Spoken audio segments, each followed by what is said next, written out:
Shabbat Shalom. Nous sommes dans la paracha Vayigash. Juda, Yehuda s'approche de Yosef. La paracha Vayigash, chapitre 44, verset 18. Vous devez aller regarder toute l'histoire de Yosef avec le stratagème qu'il va faire avant pour essayer de se reconnaître. Je ne peux pas dans une audio tout vous raconter, bien évidemment. Nous sommes dans cette paracha-là et nous allons voir comment Yehuda, comment est-ce qu'il va manifester ce qu'il est. Yehuda, c'est l'attribut de royauté. Comment est-ce qu'il va manifester son autorité? Comment est-ce qu'il va dévoiler son autorité? Même si c'est écrit dans le verset que lorsque Juda donc s'est avancé de Yosef, qui est le vice-roi, car c'est pour Yehuda, Yosef est le vice-roi d'Égypte, il dit, s'il te plaît, de grâce Seigneur, que ton serviteur fasse entendre une parole aux oreilles de mon Seigneur, que ta colère ne s'éclate pas, mais parce que tu es l'égal de Pharaon. Pourtant il n'a pas eu peur, Yehuda, d'aller vers cet homme qui ne sait pas que c'est Yosef, il ne sait pas que c'est son frère, il pense que c'est le vice-roi d'Égypte, une puissance incroyable, la plus grande puissance du monde de l'époque.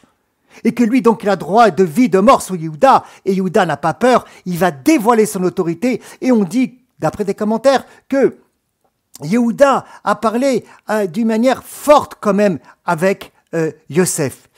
C'est un geste incroyable, d'immenses répercussions. Et oui, Yehuda, il y a eu une immense répercussion.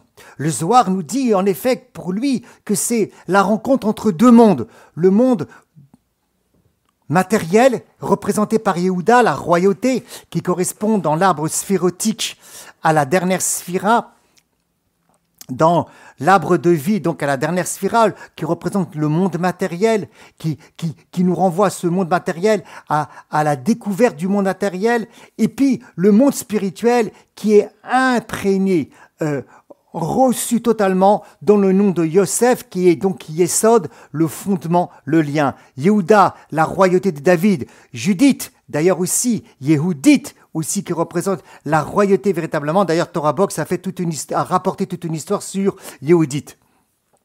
L'explication pour essayer de s'imprégner véritablement, car la Torah, la Shon Ora, la Torah vient nous enseigner quelque chose.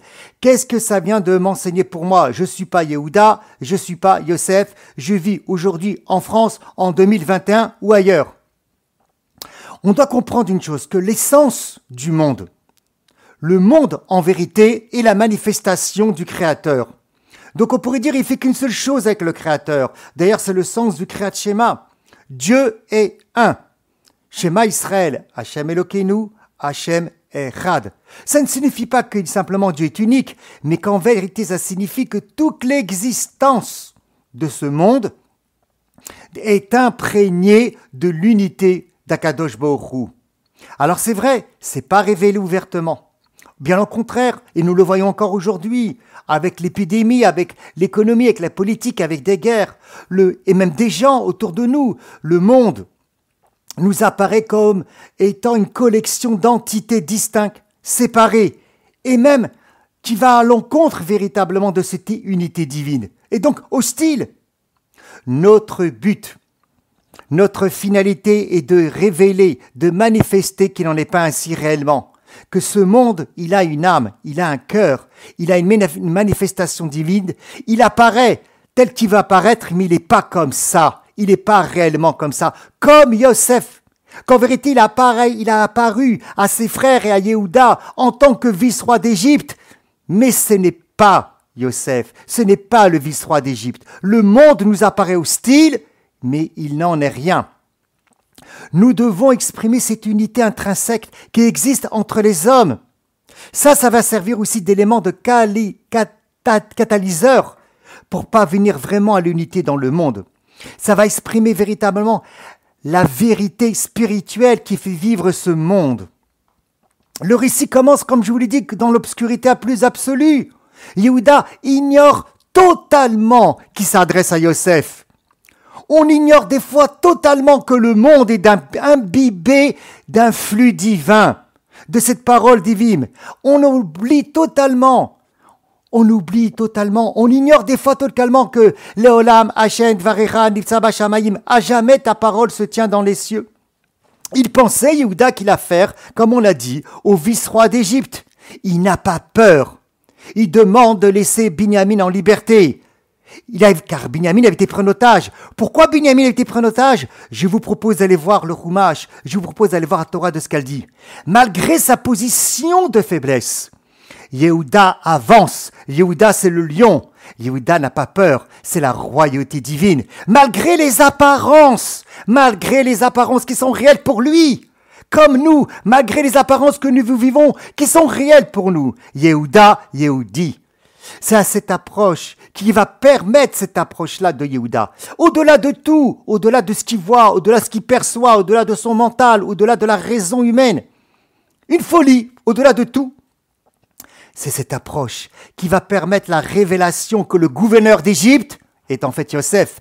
C'est la même approche que nous devons avoir pour permettre qu'en vérité que le monde doit nous révéler qu'en vérité, il y a un maître dans ce monde. Il y a un flux divin dans ce monde. Il y a une parole divine dans ce monde-là qui le fait vivre. Oui, c'est Malchut qui représentait la royauté, donc qui est représentée par Yehuda, exprimée par Yehuda, manifestée par Yehuda, qui révèle Yesod, qui révèle donc Yosef. Yosef correspond à la sphira de Yesod. C'est Malchut qui révèle, qui manifeste la vie. De la même façon pour nous aujourd'hui, comme on l'a dit, nous devons révéler en nous cette détermination, cette autorité que nous avons tous, comme Yehuda. Même si on se trouve dans une position faible, comme Yehuda qui se trouve dans une position faible vis-à-vis du vice-roi. Chacun de nous a en soi, en nous-mêmes, cette partie, cette réalité de Yehuda. Yehuda, Yehudi. Ce n'est pas l'Égyptien qui détermine ta destinée. Ce n'est pas ce que l'on voit qui va déterminer ta destinée. Ce n'est pas les dirigeants qui déterminent ta destinée. C'est écrit clairement dans le livre des Proverbes, 21,1, le livre des Proverbes. Les cœurs des rois et des ministres sont entre les mains d'Akadosh Baruch Hu. Les cœurs des rois et des ministres sont entre les mains d'Hachem. C'est Dieu et non les puissances du monde qui contrôlent ton destin et le mien tout entier. Ce n'est pas l'événement que tu vis qui va contrôler ton destin et le mien. C'est Akadosh Baruch Hu. Mais nous devons avoir une attitude comme Yehuda, même si on ne demandera pas d'être Yehuda. Bien évidemment, on me demandera d'être moi-même, mais d'être Yehuda, car j'ai ce niveau de Yehuda en moi.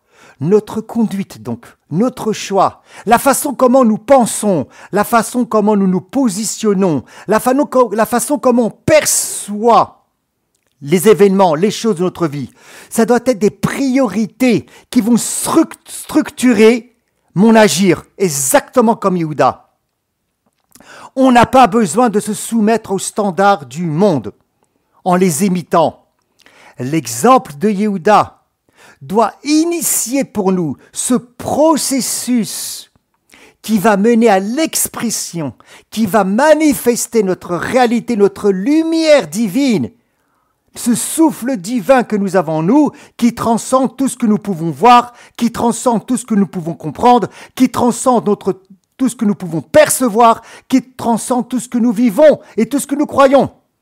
Et ainsi, en même temps, pas seulement pour nous, nous pourrons sauver, par l'aide d'Hachem toujours, les Benjamins qui sont pris en otage aujourd'hui, c'est-à-dire nos enfants et nos adultes, à l'assimilation qui nous sont proposées.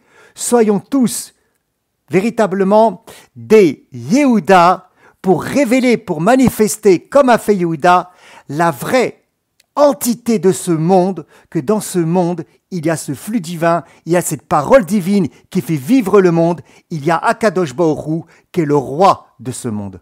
Amen. Soyez bénis et Shabbat Shalom.